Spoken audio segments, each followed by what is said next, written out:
Gabriel Jesus has finally arrived in Manchester.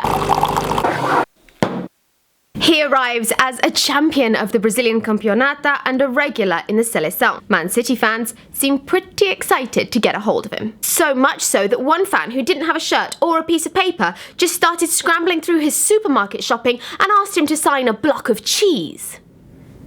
A block of cheese. Which he obliged. Now, I'm not one for puns, but I think that was pretty unbelievable. It's kind of disrespectful. How dare he? Can you do any better? Christmas has arrived. It's wonderful. Everyone's really excited about it. Yay. Everton manager Ronald Koeman put up his Christmas tree and everyone went into meltdown. It was too red. Liverpool red. Not Christmas red. Liverpool red. So he tried again with another tree. But this time, everything was Tottenham white. When are you gonna learn? Everything has to be blue now. Everything. Swansea City jumped up in everyone's estimations of them this week. A team in the Gambia on the west coast of Africa decided to name themselves Swansea City FC. And why not? Who wouldn't want to be Swansea City? They've got a lovely kit and little Wayne Routledge. Well, after discovering this, Swansea City FC UK decided to send out gifts of kits to all the players and coaching staff, which is really awesome, especially considering most other clubs would probably have sought legal action on IP infringement and tried to sue them. And won. Like, they probably would have won. Arsene Wenger does not take kindly to his players being abused on social media. Arsenal defender Carl Jenkinson got such a huge amount of abuse on Twitter over his recent performance that reports suggest that Arsene is going to attempt to protect him by not playing him. He apparently wants to keep him out of the firing line, which would basically mean that Arsenal's starting 11 is now in the hands of social media.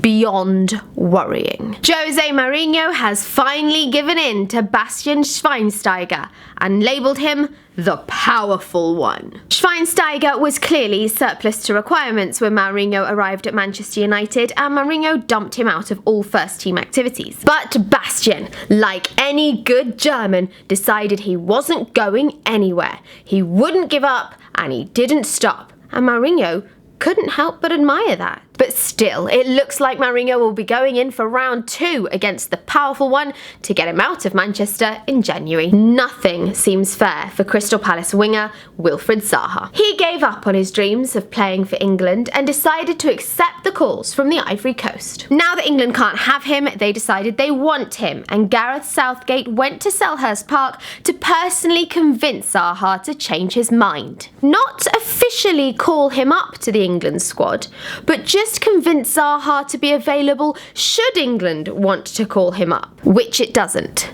England just wants to be wanted. Mesut Ozil is delighted that Arsenal survived Arse November, the time of year where traditionally their fine early season form dries up and completely disappears. Sadly for Arsenal fans, Ozil has also been speaking a little too much about Real Madrid and his idol, Zinedine Zidane. He said, in football, you never know what could happen.